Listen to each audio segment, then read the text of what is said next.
So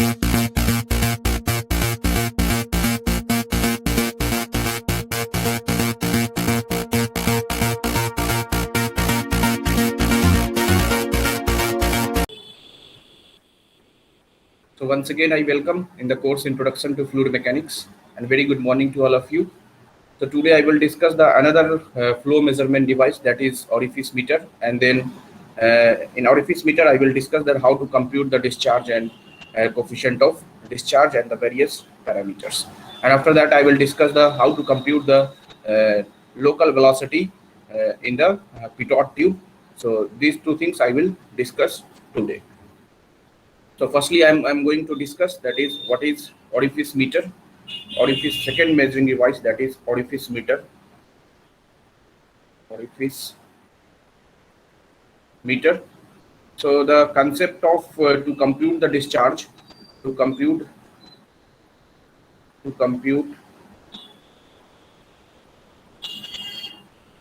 discharge through pipe. So this is the another measuring device. With the help of that we can compute the discharge, and the discharge measurement is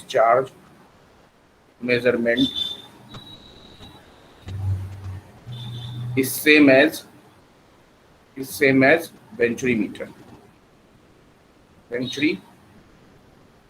meter, but the cost is less as compared to Venturi meter, and the orifice meter is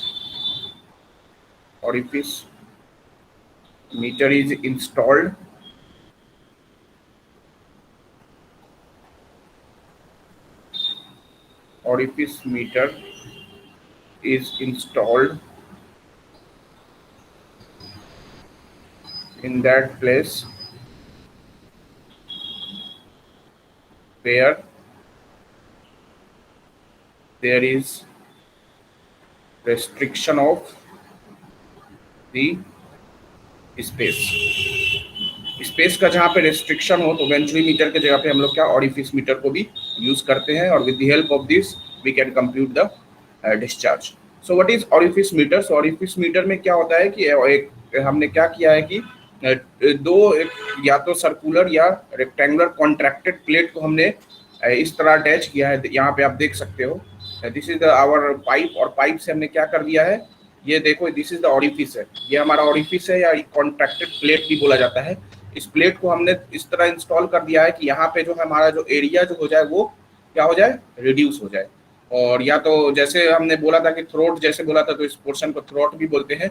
और दूसरा portion यहाँ पे जो important है, second thing, that is called vena contracta. Vena contracta एक ऐसा point, vena contracta is a point where area of the जो cross sectional area है सबसे कम होगा. यहाँ पे जो क्रॉस सेक्शनल एरिया है सबसे ज्यादा मिनिमल होगा, और सबसे मिनिमम है, कम है यहाँ पे वेना कॉन्ट्रैक्टा पे. तो this is the construction of the orifice meter. यहाँ पे भी देख सकते हो, तो यहाँ पे हमने क्या लगाया है, दो पीजोमीटर लगाया है, and with the help of this piezometer हमने क्या डिफरेंशियल हेड मेजर किया है. और यहाँ पे हमने क्या इंस्टॉल किया है, this is the differential manometer. तो यहाँ से मैनोमीटर हमने निकाला, और तो दैट इज जो हमारा जो पीजोमेट्रिक हेड होगा, तो यहाँ मैंने बताया था कि once we install the piezometer, so H is equal to X. और जब डिफरेंशियल मैनोमीटर हमने जब लगाया है यहाँ पे, तो क्या हो जाएगा, हमारा जो H की वैल्यू है that is X into GM/G1. If GM is greater than G1 और इन्वर्टेड U2 मैनोमीटर है, then H is equal to X into 1 minus GM/G1. So that depends कि किस तरह का मैनोमीटर है या पीजोमेट्रिक हेड है. सो यहाँ पे दो तीन टर्म है, जैसे यहाँ पे बोला जाए कि वेना कॉन्ट्रैक्टा क्या होता है, व्हाट इज वेना कॉन्ट्रैक्टा. तो वेना कॉन्ट्रैक्टा जो है the point where cross sectional area is minimum, और डायमीटर भी हम लोग बोल सकते हैं कि क्या है, मिनिमम है.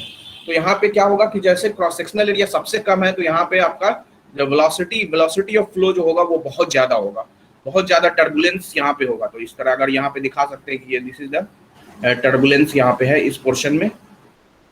और अगर हमें निकालना होगा एक्सप्रेशन की कैसे निकाल सकते हैं हम लोग डिस्चार्ज को, हमने क्या लिया है, let us assume this is our venturi meter, कुछ इस तरह हमने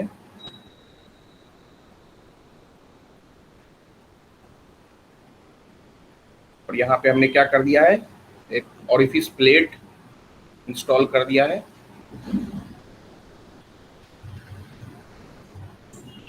this is the orifice plate. अगर इसके फ्लो को देखा जाए तो कुछ इस तरह, sorry,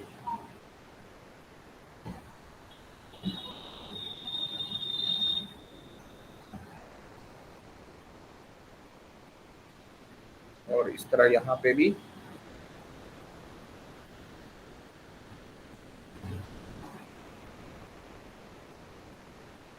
so let us assume that यहाँ पे जो सेक्शन हमने लिया है 1 और ये जो पाइप का जो डायमीटर है वो हमने लिया है D1, और यहाँ पे जो डायमीटर है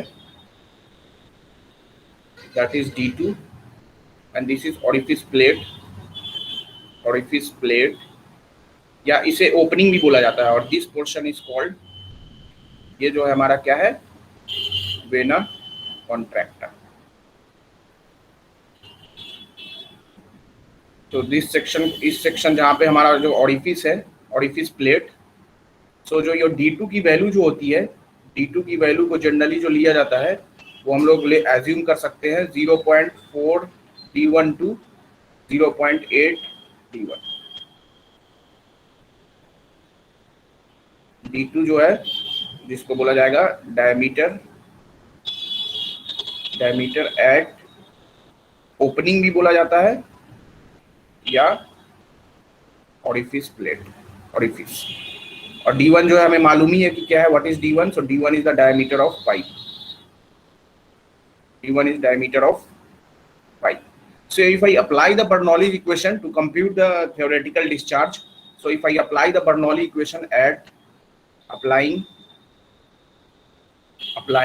Bernoulli equation at section 1 and vena contractor, vena contractor, तो क्या हो जाएगा आपका वैल्यू जो हो जाएगा वो क्या हो जाएगा, P1 by gamma plus V1 square by 2G plus Z1 is equal to, vena contracta को हमने C ले लिया है तो PC by gamma plus PC square by 2G plus ZC plus some head loss.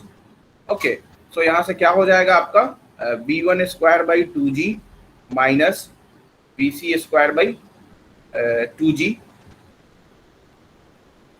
वो क्या हो जाएगा आपका, तो V1 square by 2G minus BC square by 2G जो हो जाएगा वो क्या हो जाएगा आपका, that is equal to P2 by, यहाँ से या तो इसको उधर ले जाओ तो क्या हो गया, ये वाले पोर्शन को अगर मैं उधर ले गया तो क्या हो गया, P1 by gamma plus Z1 minus P2 by gamma plus ZC minus HL that is equal to BC square by 2G minus V1 square by 2G।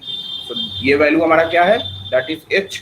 तो क्या हो गया, H minus HL is equal to BC square minus V1 square divided by 2G। तो यहाँ से हो गया BC square minus V1 square is equal to 2G into H minus HL। Okay, तो यहाँ से अब क्या लिख सकते हैं हम लोग, अगर हम लोग कंटिन्यूटी इक्वेशन लगाएं यहाँ पे, apply the continuity equation at section 2 and vena contracta, this is section 2, ये जो हमारा सेक्शन 2 है और ये हमारा जो है वेना कॉन्ट्रैक्टा है, CC हमने लिखा है। तो apply the continuity equation, apply the continuity equation. So according to continuity equation, applying continuity equation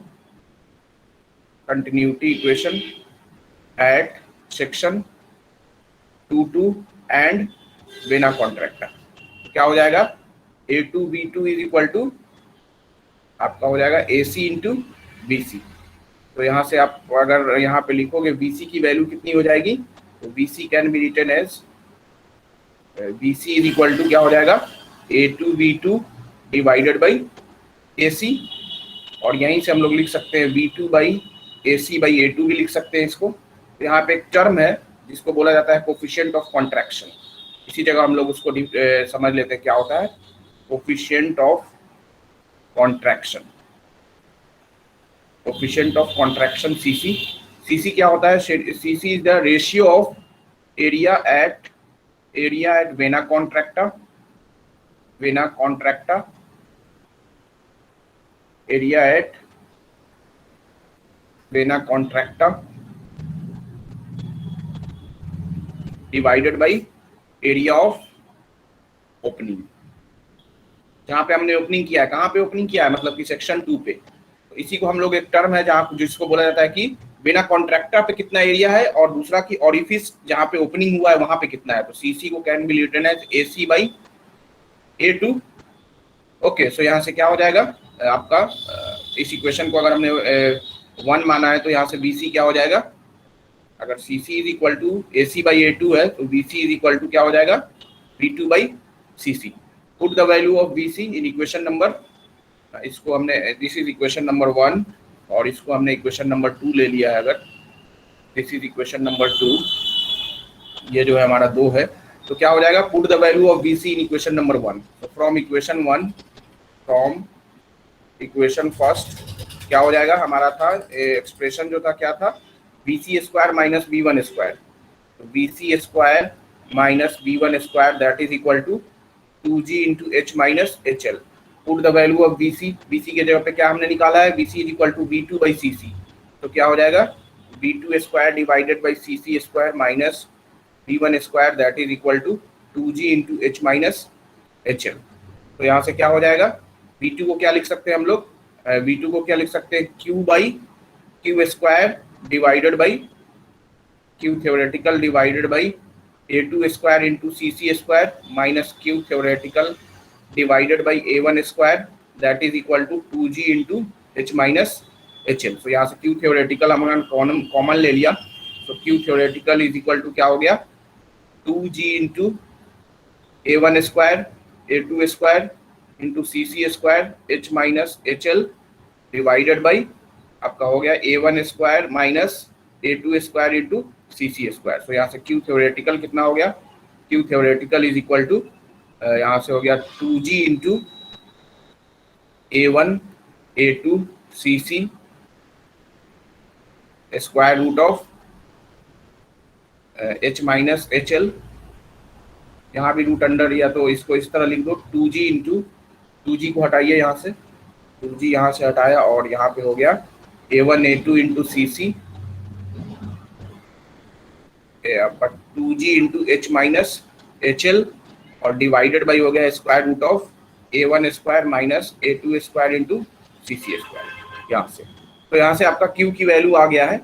अब इसी को थोड़ा सा अरेंज करें, और तो यहाँ से अगर Q को अरेंज करेंगे, यहाँ पे अगर डायरेक्ट Q ही रखें, थ्योरेटिकल रखने की जरूरत नहीं है, यहाँ पे डायरेक्ट हम अगर रखें Q की वैल्यू, तो Q इज इक्वल टू हमारा Q स्क्वायर, यहाँ भी अगर Q ही डायरेक्ट अगर मैं लिखूँ, क्योंकि इसी में दोनों टर्म आ जाएगा, तो यहाँ से अगर मैंने Q लिखा है Q स्क्वायर, तो Q स्क्वायर जो हो गया वो कितना हो गया, A1 A2, sorry Q is equal to A1 A2, आपका हो गया Q is equal to A1 A2 into CC into root under 2G H minus HL। तो यहाँ से Q की वैल्यू जो आई है, Q is equal to A1 A2 into CC square root of 2G into H minus HL divided by square root of A1 square minus A2 square into CC square. अब इसको हम लोग इस तरह अरेंज करें कि एक हमारा हो जाए A1 A2 into root under 2GH के टर्म में हमें लिखना है। तो क्या लिख सकते हैं यहाँ पे हम लोग क्या लिख दें, बताओ कैसे लिखें, CC into square root of H minus HL divided by H। अब हमने H माइनस HL तो ही है हमारा, स्क्वायर रूट ऑफ इधर रूट H किया है, तो उधर भी हमें रूट अंडर 2G तो है, उसको हमने बाहर कर दिया है, और यहाँ से क्या आ गया, यहाँ से हमने अगर लिख दिया है स्क्वायर, यहाँ से अगर आप लिखोगे तो square root of A1 square minus A2 square divided by A1 square minus A2 square into CC square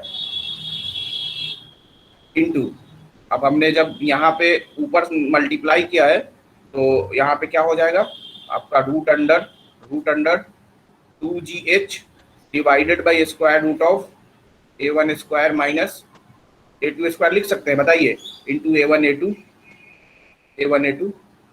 देखो यहाँ से a1 स्क्वायर बाई ये कैंसिल हो गया, आपका रूट अंडर एच कैंसिल हो गया, और तो फिर वही टर्म बच गया आपका।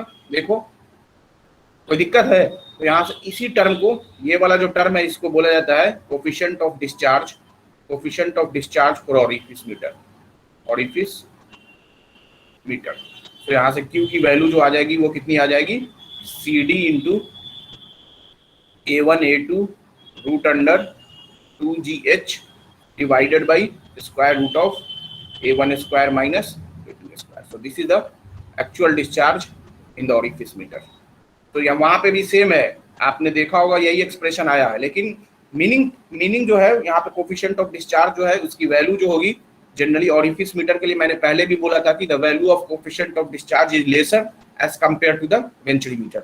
वहाँ पे हमने बताया था कितना, 0.95 टू 0.98। यहाँ पे जो वैल्यू होगी वो 0.62 टू 0.67 जो हम लोग कोफिशिएंट ऑफ डिस्चार्ज लेंगे।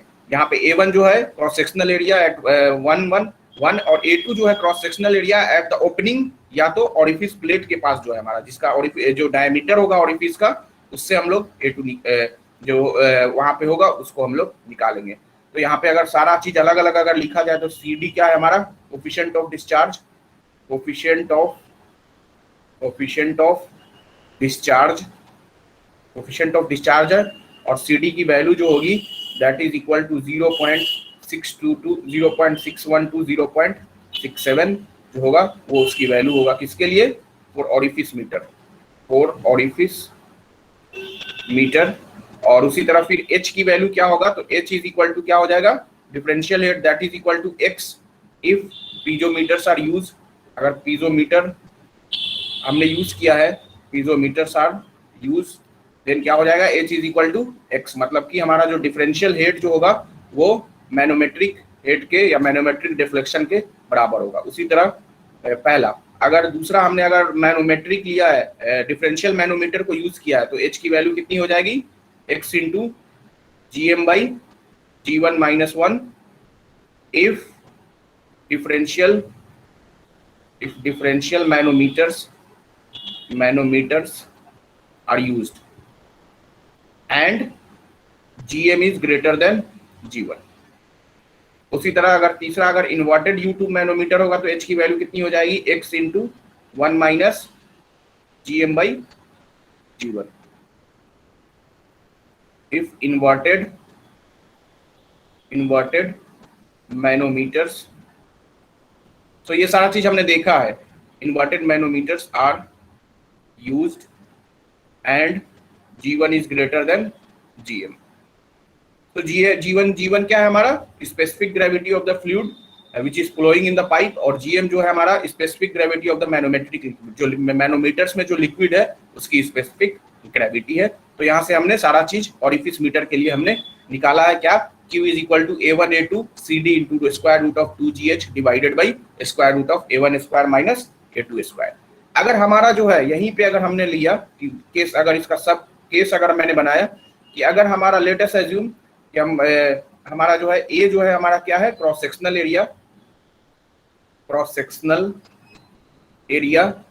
एट सेक्शन 11 पे है, और A जो है, स्मॉल a जो है वो हमारा क्या है, cross sectional area at opening या ऑरिफिस का है हमारा क्रॉस सेक्शनल एरिया। तो अगर A की वैल्यू जो है बहुत ज्यादा हो जाए स्मॉल a से, हमारा जो है A की वैल्यू जो है बहुत ज्यादा हो जाए स्मॉल a से, तो कुछ इस तरह का आप देखोगे कि यहीं पे जो जस्ट एग्जिट पे हमारा जो है वो हमारा ओपनिंग होगा, और कुछ इस तरह का हमने सेक्शन बनाया है।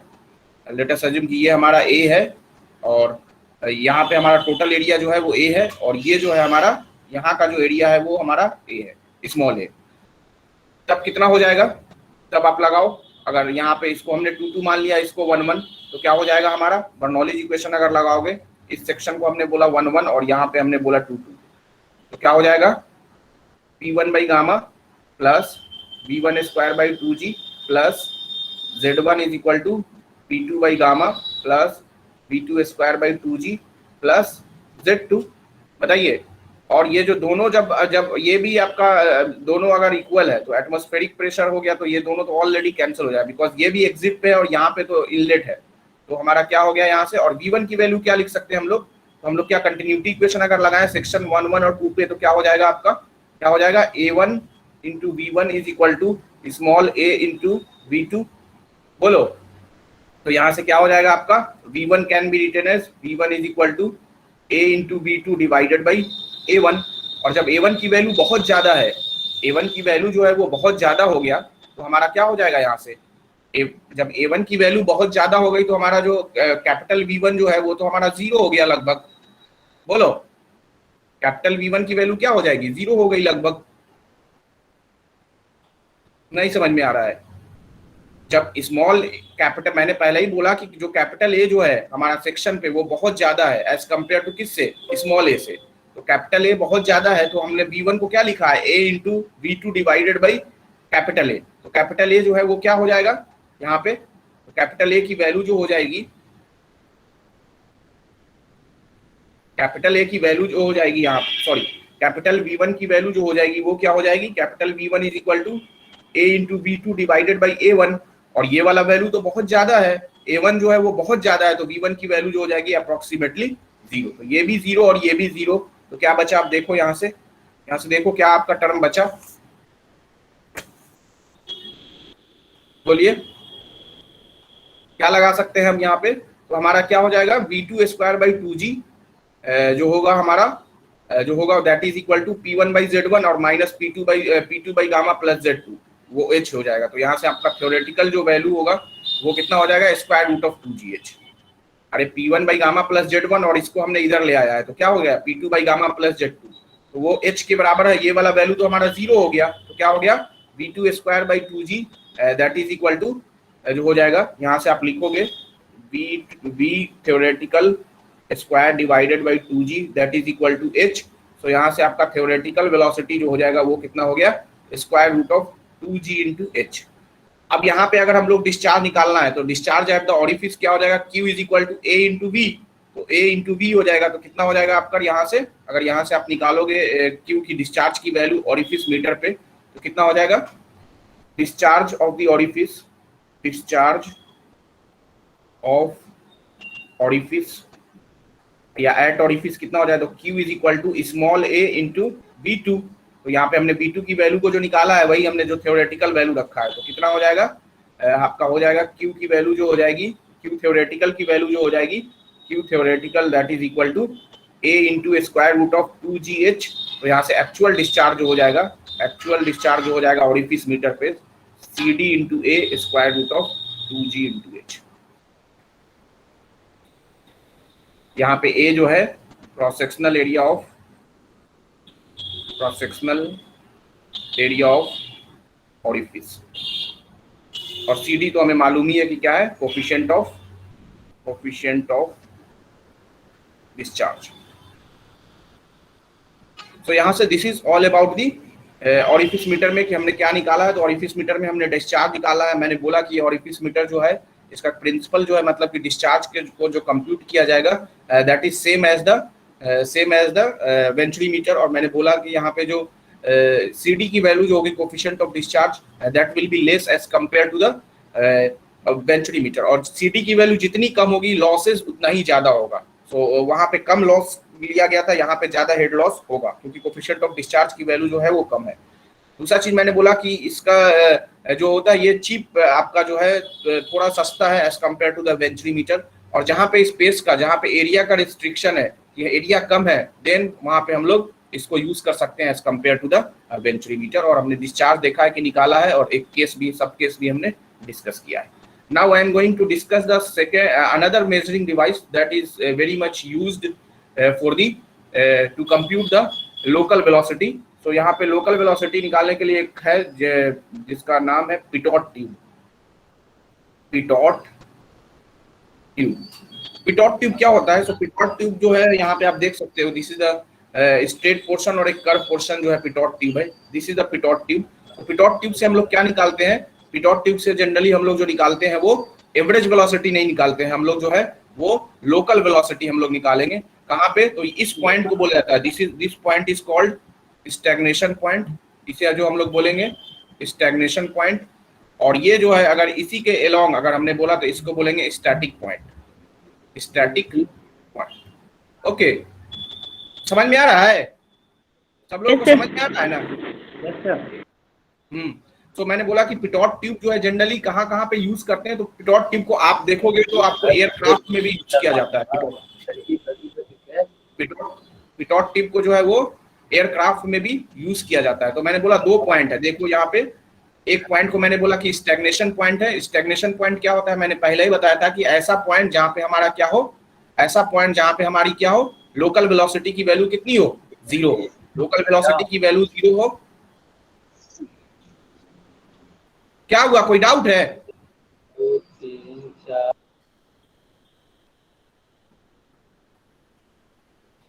लोकल वेलोसिटी की वैल्यू 0 होगी। अब यहीं पे हमने माना है कि मान लो कि this is our pitot tube है और इसको हमने क्या किया है, पीजोमीटर हमने अटैच किया है। तो इसके दोनों के बीच का stagnation pressure minus static pressure जो पॉइंट 1 है, मैंने पहले ही बोला है कि अगर ये हमारा सेंटर लाइन है तो सेंटर लाइन पे इस पॉइंट को हमने मान लिया है कि दिस इज 1 और ये जो दूसरा पॉइंट जो है हमारा 2 है। हमने बोला कि जहां पे पिटॉट ट्यूब अटैच होगा उस पॉइंट को बोला जाता है स्टैग्नेशन पॉइंट। मतलब इस पॉइंट पे हमारा क्या होगा, लोकल वेलोसिटी की वैल्यू कितनी होगी बताइए? 0। और यहाँ पे जो प्रेशर जो मेजर करेंगे वो हमारा क्या हो जाएगा, स्टैग्नेशन प्रेशर हमारा जो होगा वो होगा।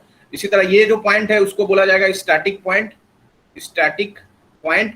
और स्टैटिक पॉइंट पे हमारा जो होगा वेलोसिटी भी होगा और यहाँ पे हमारा प्रेशर जो होगा जिसको बोला जाएगा स्टैटिक प्रेशर, जिसको क्या बोला जाएगा, स्टैटिक प्रेशर आपको बोला जाएगा। तो यहीं पे हमें निकालना है कि कैसे हम लोग ये इसका एक्सप्रेशन कैसे निकाला जाए, एक्सप्रेशन को कैसे निकाला जाए, तो उसी को हम लोग अभी देखेंगे। इस जो एयरक्राफ्ट में इसको यूज किया जाता है, एयरक्राफ्ट में जनरली इस पिटॉट ट्यूब को बहुत यूज किया जाता है। क्या? तो एयर का फ्लो और इसके स्पीड को भी देखा जाता है कि कितना है। तो इसके लिए आपको एयरक्राफ्ट में यूज किया जाता है और भी बहुत सारा जगह यूज किया जाता है। डक्ट में भी आपका इसका एप्लीकेशन है, तो इसको बहुत जगह हमने देखा देखेंगे कि इसका वेलोसिटी कैसे निकालेंगे। एक चीज हमेशा याद रखना कि जो पिटॉट ट्यूब होगा, पिटॉट ट्यूब जो होगा वो हमेशा जो देगा वो लोकल वेलोसिटी देगा, एवरेज वेलोसिटी नहीं देगा। यहाँ पे जो है वो हमने बोला कि this is stagnation point, stagnation point. और ये स्टैग्नेशन पॉइंट पे क्या होगा हमारा, हम जानते हैं कि लोकल वेलोसिटी की वैल्यू 0 होगा और प्रेशर जो होगा उसको बोला जाएगा स्टैग्नेशन प्रेशर। उसी तरह इसके सेंटर लाइन के अलोंग जो आपका पिटॉट ट्यूब है उसके सेंटर लाइन के अलोंग एक और पॉइंट हमने लिया है 1, जिसको हमने बोला कि दिस इज स्टैटिक पॉइंट। क्या बोला हमने? Static point. और स्टैटिक पॉइंट पे जो वेलोसिटी जो है हमारा जो है वो v है और प्रेशर जो होगा वो उसको बोला जाएगा स्टैटिक। अब दोनों पॉइंट पे हमने क्या लगा दिया है, हमने एक पीजोमीटर लगा हुआ है और उससे हमने क्या कर दिया, प्रेशर को हमने मेजर किया। तो इस स्टैग्नेशन पॉइंट पे जो प्रेशर आया उसको बोला गया स्टैग्नेशन प्रेशर और पॉइंट 1 पे जो पीजोमीटर है उस पे स्टैटिक प्रेशर है। तो दोनों के डिफरेंस को stagnation pressure minus static pressure, वही वैल्यू जो होगी हमारी h होगी। तो फिर से अगर हम लोग 1 और 2 पे अगर हमने क्या किया, अगर हमने बर्नौलीज इक्वेशन लगाया पहला पॉइंट और दूसरे पॉइंट पे, तो क्या आ जाएगा बर्नौलीज इक्वेशन बताइए? बर्नौलीज इक्वेशन अगर हमने लगाया तो सबसे पहले तो हम लोगों ने बोला कि पिटॉट ट्यूब जो होता है फ्लो मेजरिंग डिवाइस है, सॉरी इससे वेलोसिटी हम लोग, तो पिटॉट ट्यूब से हम लोग क्या मेजर कर सकते हैं, तो with the help of pitot tube we can measure local velocity of fluid, local velocity. यहाँ पे ब्रैकेट में लिख भी दे रहा हूँ, not average velocity. Average velocity हम नहीं निकाल सकते हैं, इससे एवरेज वेलोसिटी हम लोग नहीं निकाल सकते हैं। ठीक है, अगर मैं यहाँ पे बनाऊं तो उसी डायग्राम को अगर देखें तो अगर हमने 1 और 2 पे हमने क्या लगा दिया है, 1 और 2 पे हमने क्या अप्लाइंग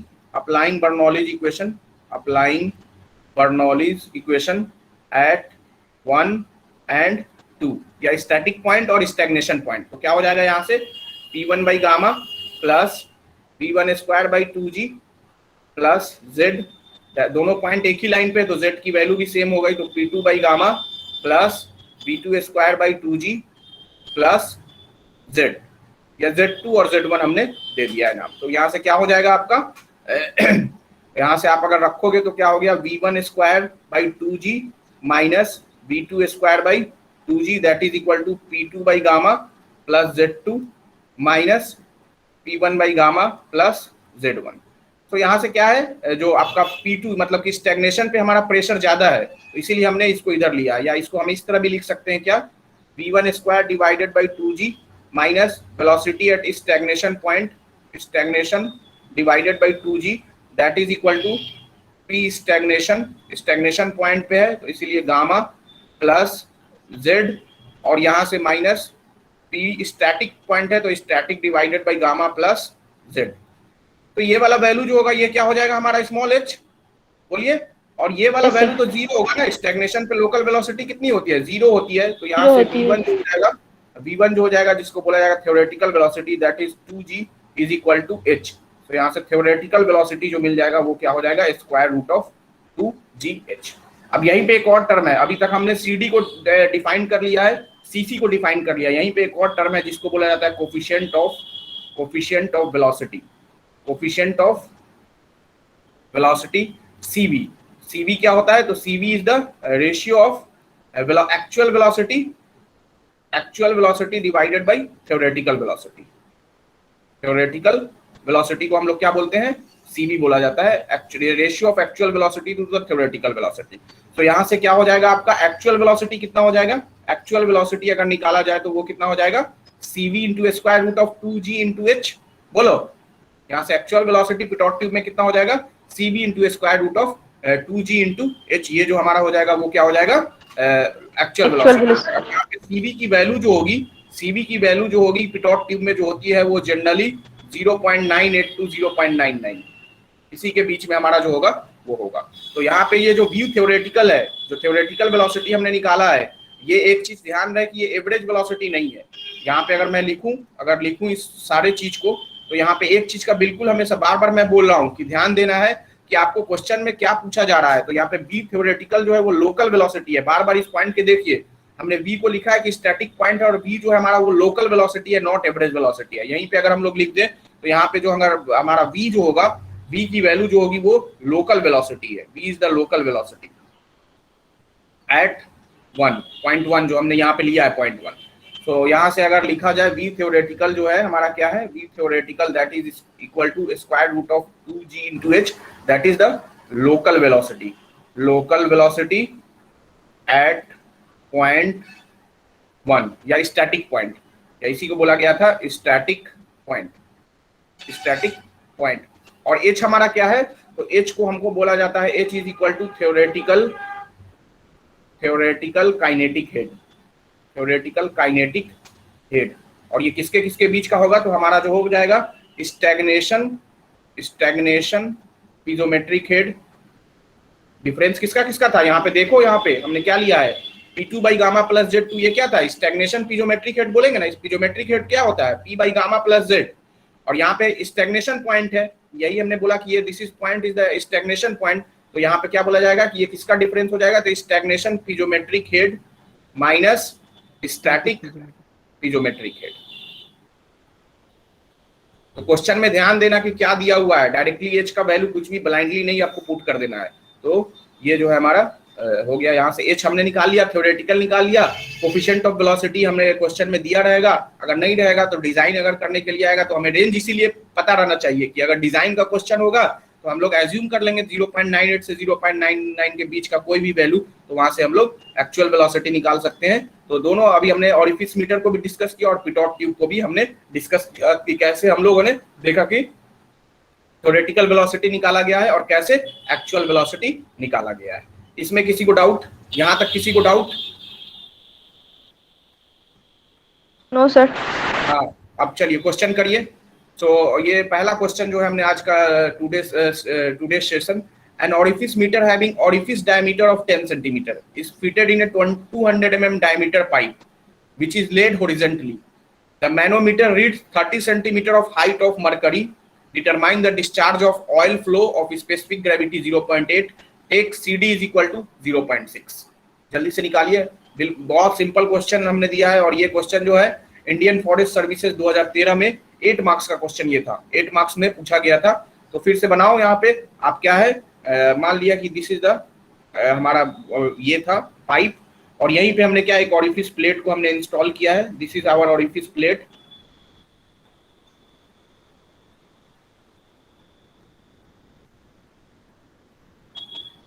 और फ्लो को जब देखा गया कुछ इस तरह,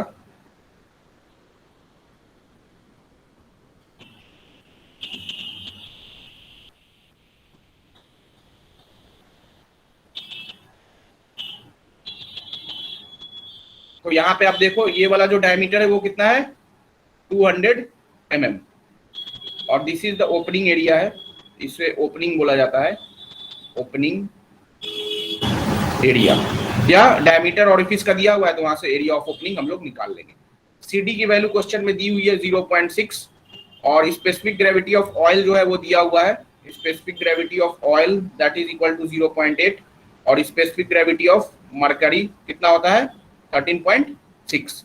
तो सबसे पहले तो आप क्या है, हमारे पास जो एक्सप्रेशन अभी हमने डिराइव किया that is equal to CD into A1 A2 root under 2GH divided by square root of A1 square minus A2 square.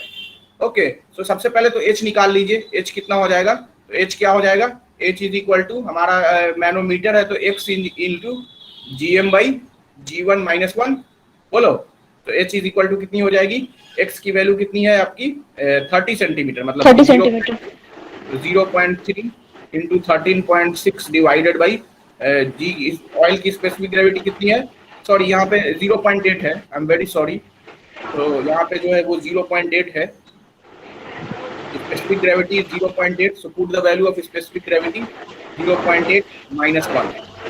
Mute करिए, म्यूट करो सब लोग, तो H की वैल्यू कितनी हो जाएगी, कैलकुलेट करिए, म्यूट करो, 13.6 डिवाइडेड बाई 0.8 माइनस 1, तो कितना आ गया ये value, that is equal to 4.8 metre, 4.8 metre. Similarly we can compute the area, so area कितना हो जाएगा पाई बाई 4 इंटू 0.2 स्क्वायर, तो पाई बाई 4 मतलब 0.25 इंटू पाई इंटू 0.2 का स्क्वायर, तो ये वैल्यू जो आ गया वो 0.0314 मीटर स्क्वायर, और A2 जो है area of at the orifice जो हो जाएगा वो कितना हो जाएगा पाई बाई 4, और डायमीटर ऑफ द ऑरिफिस कितना है, what is the diameter of the orifice, that is equal to diameter is 10 centimeter, so it is 0.1 meter, so 0.1 square, so it will be, so it is coming up 7.85 into 10 to the power minus 3 meter square. So compute the discharge, everything we have computed, so Q is equal to CD into A1 into A2 square root of 2GH divided by square root of A1 square minus A2 square. तो यहाँ से क्या आ गया, CD की value दी हुई है question में कितना, CD is 0.6, so 0.6 into A1, A1 is 0.0314, so 0.0314 into the A2 is 7.85 into 10 to the power minus 3, 7.85 into 10 to the power minus 3 into a square root of 19.62 into H, so H हमने निकाल लिया है कितना, what is the value of H, so H is 4.8, so 4.8 divided by a square root of 0.0314 square minus 7.85 into 10 to the power minus 3 square, so this value is coming, if I compute, so 0.6 into 0.0314 into a square root of 19.62 into 4.8 into 7.85 into 10 to the power minus 3 divided by a square root of 0.0314 square minus 7.85 into 10 to the power minus 3 square, तो ये value जो value आ रहा है Q की value जो है वो 0.047 metre cube पर सेकेंड, सो ये डिस्चार्ज जो होगा वो ऑरिफिस में होगा, सो this is the value of discharge that is asked in the question, so determine the discharge of oil flow of specific gravity, so ये कितना हो जाएगा डिस्चार्ज 0.047 मीटर क्यूब पर second. Second question I have taken, that is from the civil services exam 2010, 10 marks. So a pitot tube was used to measure the quantity of water flowing in a pipe of 0.3 meter diameter. So diameter of the pipe is 0.3 meter. The water was raised to a height of 0.25 meter above the center of a pipe in a vertical tube. if the mean velocity is 0.7 at times the velocity at the center and coefficient of pitot tube is 0.98. So find the quantity of water in liter per second. Static pressure head at the center of the pipe is 0.2 meter. So what is given? The coefficient of velocity is given, that is 0.98, and the diameter of the pipe is given 0.3 meter. So firstly we have to find the average velocity because we have to find the discharge. So discharge is equal to area into average velocity, but with the help of pitot tube we can compute the local velocity. So local velocity is CV into a square root of 2gh. Or once we computed the local velocity, so average velocity here, it is in the question given, the mean velocity or average velocity is 0.7 times the velocity at the center. Means velocity at the, if I draw this diagram, so मान लो कि ये हमारा pipe है, let us assume this is our pipe, और ये pipe का flow हो रहा है, और मान लो कि कुछ इस तरह, ये this is our pitot tube,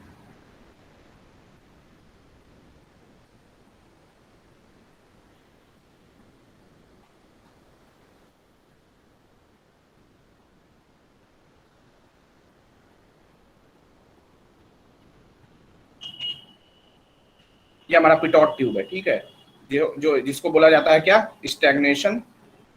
stagnation point. और इसी के सेंटर लाइन से यहाँ पे एक पॉइंट हमने लिया है, दिस पॉइंट इज 1 या स्टैटिक पॉइंट, तो इस पॉइंट को हमने बोला कि दिस इज स्टैटिक पॉइंट। और यहाँ पे भी पीजोमीटर लगाया गया है, तो इसके रीडिंग को जो देखा गया है कुछ इस तरह, और यहाँ पे दिस इज, तो what is the value of H, ये जो वैल्यू होगा वही तो एच होगा। तो आपका दोनों चीज दिया हुआ है, एच की वैल्यू क्या हो जाएगा, तो आपका एच की वैल्यू जो हो जाएगी वो कितनी हो जाएगी, तो आपका स्टैटिक प्रेशर हेड दिया हुआ है 0.2 metre, so this is 0.2 metre, this is 0.2 metre, और ये पूरा का पूरा वैल्यू कितना दिया हुआ है, पूरा जो दिया हुआ है वो कितना है, दैट इज 0.25 स्टैग्नेशन पॉइंट पे, सो दिस इज 0.25 मीटर। तो what is the H value of, जो हमारा हो जाएगा एच की वैल्यू जो हो जाएगा stagnation pressure head, so 0.25 minus static 0.20, तो ये कितना हो गया 0.05, 0.25 minus 0.2, so this value is 0.05 metre. जैसे आपने एच की वैल्यू निकाल ली है, अब एच की वैल्यू निकाल ली है तो हमारा क्या हो जाएगा, जो है लोकल वेलोसिटी जो होगा 1 पे, तो v1 को क्या लिख सकते हैं, v1 इज इक्वल टू कितना हो जाएगा, cv into square root of 2gh। तो v1 की वैल्यू क्या हो जाएगी, coefficient of velocity is given, coefficient of velocity कितनी है 0.98, तो 0.98 into square root of 19.62 into 0.05, so tell me the value, so this is equal to 0.98 into a square root of 19.62 into 0.05, so it is coming 0.97 meter per second, 0.97 meter per second. So this is the local velocity at point 1. v1 is the local velocity at point 1 or static point. So यहाँ से according to the question,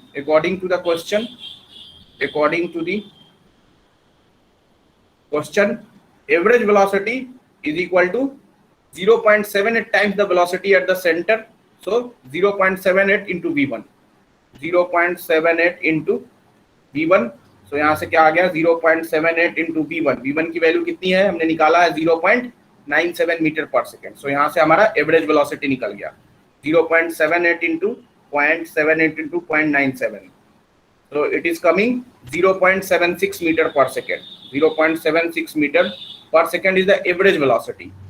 तो यहाँ से discharge हम लोग निकाल सकते हैं, Q is equal to A into B, so area कितना हो जाएगा π/4 into diameter of the pipe, so diameter of the pipe is given how much, so 0.3 metre, so diameter of the pipe is 0.3 metre, diameter of the pipe is 0.3 metre, तो यहाँ से अगर हम लोग 0.3 square into 0.76, तो यहाँ से metre cube पर सेकेंड में कोई एक वैल्यू आएगी 0.25 into pi into 0.3 square into 0.76, So it is coming 0.0537 metre cube पर सेकेंड। तो हमें जो मांगा जा रहा है वो किसमें आपका मांगा जा रहा है, आपको जो compute find the quantity of water in litre पर सेकेंड। सो आपको 1000 से मल्टीप्लाई कर दो। 1 लीटर जो होता है वो कितना होता है 1 litre. If I write 1 litre is equal to 10⁻³ metre cube. तो यहाँ से कितना हो जाएगा 1 metre cube is equal to 1 metre cube is equal to 1000 litre. तो यहाँ से कर दो 0.0537 इंटू 1000। तो that is equal to 53.7 litre पर सेकेंड। तो यहाँ से हमारा जो क्वांटिटी ऑफ वाटर जो है वो कितना है 53.7 लीटर पर सेकेंड। यहाँ तक कोई doubt, any doubt, any clarification यहाँ तक? तो this is all about the model fluid dynamics. हमने पूरा का पूरा देख लिया है। तो यहाँ तक अगर कोई डाउट नहीं है तो नेक्स्ट क्लास में हम लोग फिर दूसरा मॉड्यूल जो है वो स्टार्ट करेंगे। Thank you.